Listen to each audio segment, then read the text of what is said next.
Olá, eu sou Vanusa Lima, estou aqui participando desse evento, trazendo um artigo intitulado O Currículo, o livro de Geografia e o ensino de Geografia Física num projeto neoliberal implementado no Brasil em 2022. A motivação de trazer esse artigo para esse evento dá-se em função das mudanças ocorridas no âmbito da educação aqui no Brasil com a reforma do ensino médio. Essa reforma ela trouxe fortes implicações para o ensino da geografia escolar, de imediato com a redução da carga horária e posteriormente com a redução e esvaziamento do currículo. Outra motivação é a minha atuação por 23 anos no magistério e estar diante de mudanças tão radicais que afetam diretamente a nossa área.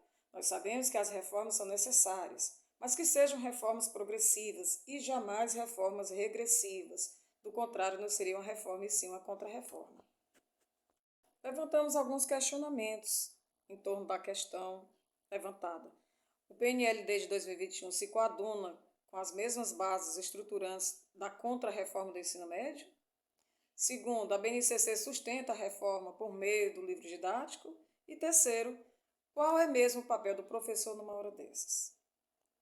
Simplesmente achar tudo positivo, aplaudir, comprar ideia e vendê-las aos seus pares? Nesse artigo adotamos a metodologia de análise qualitativa. Essa metodologia ela tem uma finalidade de interrogar o que está sendo pesquisado, nesse caso, o livro didático, das ciências humanas e sociais aplicadas no ensino médio em uma escola de tempo integral da rede estadual de ensino aqui no estado do Ceará, na cidade de Sobral.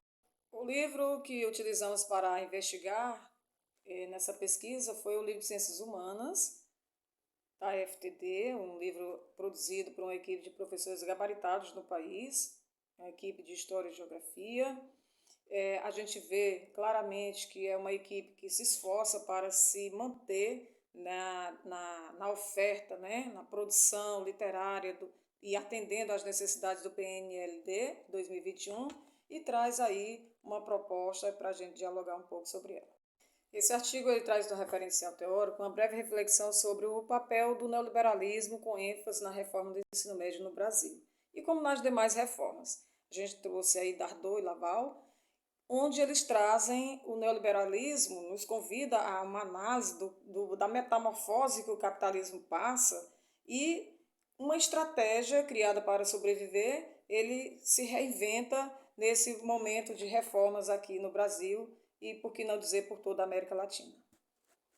Eles vão apontar exatamente que o capitalismo ele deixou de ser tão somente uma ideologia e tornou-se uma política econômica dominante, né, em todo o território internacional. Isso é que é interessante a gente perceber, marcando aí influência em todas as áreas da sociedade e se instala em países onde as estruturas estão corrompidas, né? Então, a forma de entrada é exatamente as estruturas corrompidas e se apoia dentro de uma oligarquia internacional, criando verdadeiras âncoras para se manter instalado no país. É muito interessante a abordagem que é feita e entender o que está por trás do novo ensino médio com as demais reformas a partir dessa percepção. O Brasil vive algo sem precedentes. Em 2016, nós tivemos um golpe judicializado, onde é destituída a presidente eleita democraticamente nas urnas, assume o seu vice, esse vice assume com uma agenda de comprometimento com o capital externo, consegue aprovar uma das maiores reformas desastrosas no sentido de direitos para a classe trabalhadora, que foi a reforma trabalhista, e já deixa encaminhada a reforma do ensino médio. Haja visto que ele consegue, mesmo assim, eleger o seu sucessor e o presidente em curso, e esse mesmo dá continuidade à reforma do ensino médio e à reforma da Previdência. Então, são duas reformas que trazem reflexos da sua perversidade na vida cotidiana do cidadão, porque ela enfraquece a luta de classe. E onde é atingido a luta de classe? Na sindicalização. Então é criado aí a dessindicalização, a abstenção eleitoral, as pessoas são desmotivadas a ir votar porque não acreditam mais. A economia vai bem, é criada essa ideia, o ensino médio vai bem, é um novo ensino médio, né? A carteira verde e amarela está aí para gerar emprego a todos os cidadãos de bem e, no entanto, na prática a gente vê que há um distanciamento do que é proposto. O livro ele tem duas importâncias fundamentais, segundo aponta Pontiusca. Pontiusca vai dizer que o livro ele tem o aspecto cultural, ele é uma produção cultural científica e balizada, né? Segundo, ele é uma política pública, ele está dentro das políticas públicas. Então, ele é distribuído, ele é comprado pelo governo federal para distribuir disseminar as ideias contidas nesses livros em todo o território nacional. Então, ele passa a ser também um interesse de governo, né? Um outro aspecto interessante, quando a gente fala no livro didático, é que essa reforma ela trouxe consigo a ampliação do Fundeb, que já vinha sendo trabalhado de governos anteriores ao governo atual. Então, assim, a educação básica, ela trouxe a ampliação do Fundeb, né, 4 vezes mais, a manutenção, ao Fundo de Manutenção do Desenvolvimento da Educação Básica. Isso gerou muito interesse por parte do setor privado. Nesse inteirinho, eu me junto à elite pensante desse país, a equipe de professores, pesquisadores, essa equipe que vem pesquisando, refletindo e analisando o que pode ser revisto e até o que está por trás desse novo ensino médio que foi imposto, não foi dialogado, não houve uma construção coletiva, a base não foi consultada, não houve uma ampla consulta com a sociedade, ela é imposta, né? Isso revela aí os interesses da política de Estado mínimo para o nosso país, que já é fortemente marcado por um processo extremamente desigual e excludente. É preciso dizer que as consequências dessa reforma, desse novo ensino médio, ela traz aí o enfraquecimento do ensino médio com consequências desastrosas, dentre elas com implicância geracional, porque as futuras gerações serão atingidas. Somando-se a isso, nós temos a perda da capacidade cognitiva e a criatividade, que é algo muito importante para o país, no sentido de produzir, de criar tecnologias, inovações, e também traz o risco da soberania nacional. De que modo? A partir do momento que torna-se subserviente ao capital externo, às ideias neoliberais implementadas dentro do país e a dependência também dos organismos internacionais, que isso é muito ruim. Diante disso tudo, qual é a saída? Boa pergunta. A saída é a nossa capacidade de resistência, que historicamente é marcado por toda a América Latina, nossa capacidade de resistência, de se mobilizar. Nós somos a categoria mais organizada desse país, que nos últimos 40 anos, após o processo de redemocratização, ainda conseguimos nos manter firmes e gozar de crédito público, ao ponto de podermos chamar para o debate nacional questões importantes e relevantes como essa que estamos fazendo agora, que é a reforma do ensino médio, como também as demais reformas. Engana-se o opressor. Engana-se o opressor que não enxerga nas nossas bases a nossa capacidade de resistência. Nós temos visão crítica, veja bem.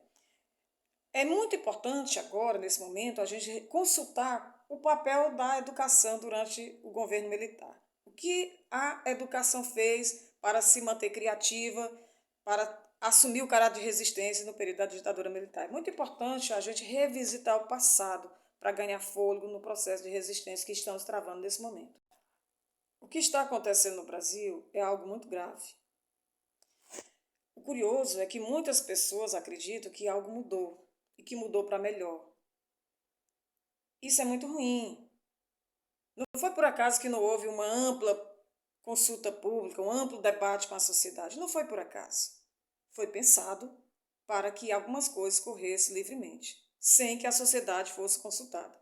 Compreendemos também que essas reformas, se elas tivessem sido implementadas por governos anteriores, governos progressistas, esse impacto estaria sendo bem melhor do que a gente está assistindo na atualidade. Ao analisar a BNCC, a gente vê claramente que ela traz as habilidades específicas para cada área do conhecimento, só que ela não diz como é que vai avaliar essas habilidades.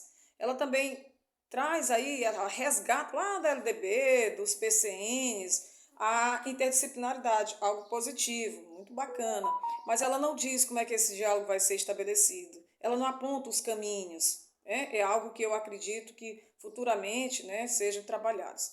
Mas há uma sedução também ao ganhar a adesão da sociedade, sobretudo os jovens, né, de que haverá liberdade e autonomia para escolher os itinerários formativos, coisa que nem toda a escola do país, nem todas as redes, elas estão equipadas, preparadas para oferecer essa liberdade e essa autonomia, né? Aí é interessante perceber também, nesse aspecto, que ela destaca aí no currículo flexível, na parte flexível, o projeto de vida. O projeto de vida, ela não destaca, a BNCC não destaca o caráter individualizante que esse projeto de vida traz na vida do aluno. Que é uma individualização com poucas responsabilidades, com seu entorno, com seu local de vivência, né? E isso é muito ruim do ponto de vista da cidadania, do exercício da cidadania plena. É interessante, a BNCC ela traz o aspecto do empreendedorismo, né? Empreendedorismo é preparando o aluno para o mercado de trabalho, ele é um empreendedor, ele é o empresário, tem toda a sua empresa, onde na realidade ele está diante de um mundo do trabalho precarizado, onde vai encarar um trabalhador disputando, passando por cima dos outros para poder se manter nesse mercado de trabalho muito louco. Ao invés de oferecer para a juventude pobre, filhos da classe trabalhadora, a possibilidade de uma formação sólida, com capacidade de enfrentar os desafios, de enfrentar um mercado que é promissor. Não, ela vai oferecer ao jovem que é pobre, porque não sabe administrar o seu dinheiro, e aí ele vai passar a ser um empreendedor a partir do momento que ele vai fazer as entregas de delivery, né? Carregando comida nas costas, muitos deles com necessidade mesmo de alimento, e sai com a comida nas costas para entregar comida em residência, em áreas nobres, mais abastadas da cidade, sendo que ele anda com fome, sendo que ele não tem direitos, e isso é muito omitido, né? Aí retoma também a questão que é muito necessária ser refletida, a meritocracia. Ela dá ênfase ao discurso da meritocracia justamente aos filhos da classe trabalhadora, inclusive com a possibilidade de aulas aos sábados, né? Isso diverge muito na prática, porque essa meritocracia, esse processo histórico que a gente tem no nosso país, ele é desigual, então ela já é uma ofensa à classe trabalhadora.